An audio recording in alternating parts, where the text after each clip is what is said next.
Mohon maaf mengenai waktunya di sela kesibukan Ibu.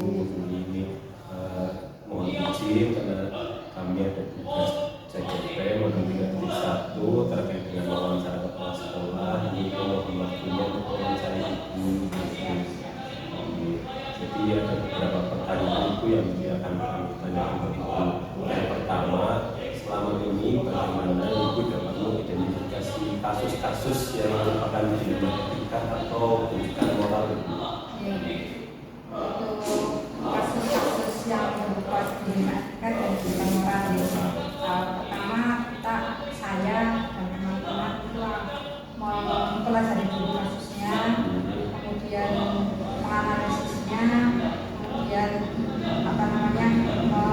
menyandingkan dengan teori-teori seperti teori kebajikan universal, kemudian bila mana kita kan ada teorinya, kita sandingkan, kita pelajari dulu satu, kemudian kita lihat itu apakah merupakan pendidikan moral atau apakah dinamika. Jadi kita masih kalau kita temukan salah dan salah, benar dan benar, benar dan salah. Jadi itulah dari standarnya. Itu masalah. Kemudian Ibu, selama ini bagaimana Ibu menjalankan pengambilan keputusan di sekolah Ibu, terutama untuk kasus-kasus di mana ada dua kepentingan yang sama-sama benar atau sama-sama mengandung nilai kebajikan seperti ini? Ya, yang pertama kan ada 9 langkah ya, ya. 9 langkah. Dan langkah itu kita tempuh, kemudian setelah kita satu persatu langkah itu kita tempuh, yang jelas saya akan tidak sendirian mengambil keputusan tersebut. Saya akan mengkonsultasikan, akan mendiskusikan dengan teman-teman, baik dalam satu sekolahan maupun dari luar sekolahan. Misalnya bisa juga di komputer. Kemudian kalau sudah sangat memerlukan, saya juga bisa berkonsultasi dengan dinas pendidikan sebagai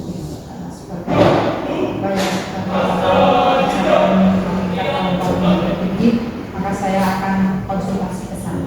Jadi yang jelas kita harus step by step, jangan gerusa-gerusu menggunakan dasar, kemudian tidak semau sendirian, kemudian bersama-sama, tidak sendirian, karena satu orang berpikir akan lebih sempurna jika banyak orang berpikir. Kemudian Ibu, dari langkah-langkah atau prosedur seperti apa yang bisa Ibu lakukan selama ini kalau sudah dilakukan? Prosedurnya ya, untuk prosedur pengambilan keputusan itu jelas saya tadi itu kemudian prosedur pertama pasti akan melihat dulu kasus tersebut seperti apa, kemudian akan mendekati yang berkasus. Misalnya 2 orang itu berkasus, maka saya akan mendekati satu persatu sehingga ada keseimbangan informasi, ada keseimbangan informasi yang jelas ya, informasi dari 2 orang, dan saya tidak akan mengkonfirmasikan langsung, tidak akan. Jadi satu persatu dulu, satu, dan kemudian secara terpisah. Kemudian setelah itu saya akan mengambil pihak ketiga atau mendekati pihak ketiga, anak seperti ini menurut pendengaran bagaimana? Pendapat apa? Buat pendapatnya, pendengarannya seperti apa? Oh, saya tidak mendengar. Ya, saya ke orang lain lagi, oh tidak mendengar. Iya. Jadi jangan sampai yang berkasus itu kita konfrontasikan, itu akan jadi, akan ketemu.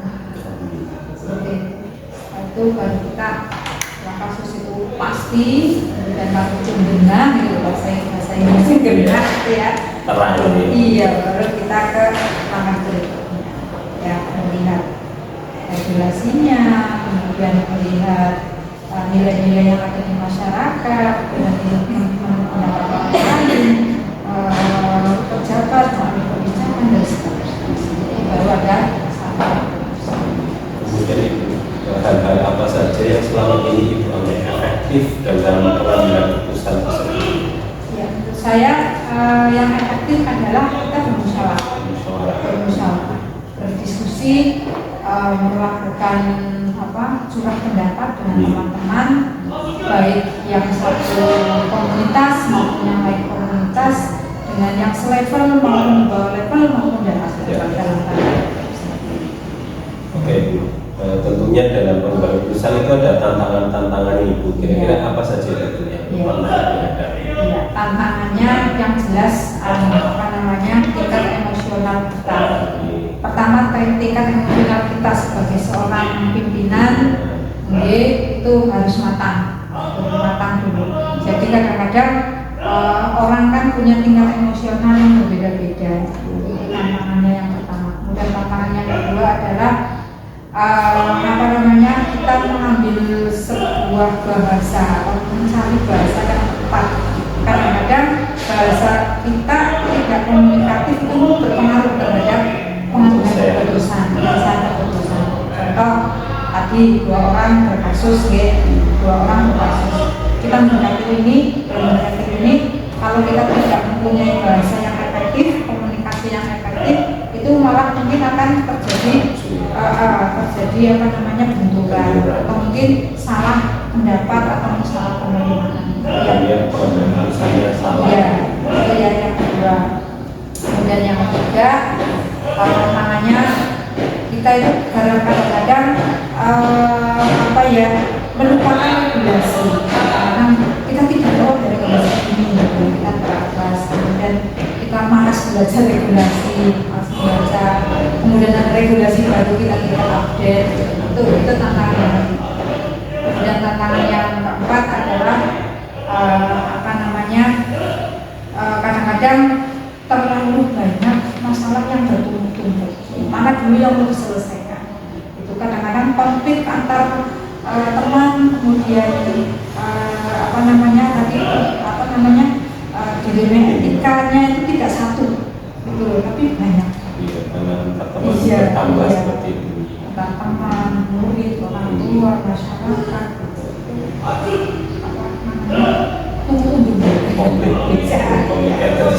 Iya, itu tantangannya itu ada. Terus ini Bu, apakah punya waktu khusus dalam menyelesaikan kasus tersebut, misalkan menunggu hari apa atau seperti apa itu? Iya, saya menunggu waktu khusus. Iya, punya waktu khusus, misalnya saya kok ada permasalahan yang misalnya konflik dua orang, saya akan mengambil waktu khusus, konsentrasi yang benar-benar saya bisa in di situ. Kemudian orang tersebut juga punya waktu, punya kesiapan mental, kesiapan sosial gitu ya. Saya tunggu sampai benar-benar kita punya kondisi yang ideal untuk diskusi. Menggunakan diskusi, curhat saya mengamankan waktu diskusi yang benar-benar saya bisa in di situ, bisa mindfulness di situ. Kalau tadi tantangan, terus kira-kira ada faktor-faktor yang mempermudah nggak? Faktor yang mempermudah jelas komunikasi antar warga, kemudian teknologi juga sangat mempermudah. Misalnya kita menemukan satu masalah, kita membutuhkan regulasi, kita tinggal misalnya masih gitu ya. Oh ya, kita temukan pasal sekian, nanti kita bisa komunikasi. Regulasinya betul. Iya, betul. Itu yang menjadi kemudahan bagi kami mengambil sebuah keputusan teknologi komunikasi yang canggih. Kemajuan zaman mempermudah. Terus ini dari tadi yang semua Ibu sampaikan, kira-kira ada pembelajaran yang dapat petik model dari pengalaman pengambilan keputusan tersebut? Dari pengalaman yang saya ambil itu paling saya ambil pelajaran adalah untuk berpikir secara tenang, berpikir efektif, berpikir efisien, tidak usah mendalam, tidak hanya permukaan saja, tapi sampai ke akar-akarnya kita pikirkan. Jadi dari setelah kita istilahnya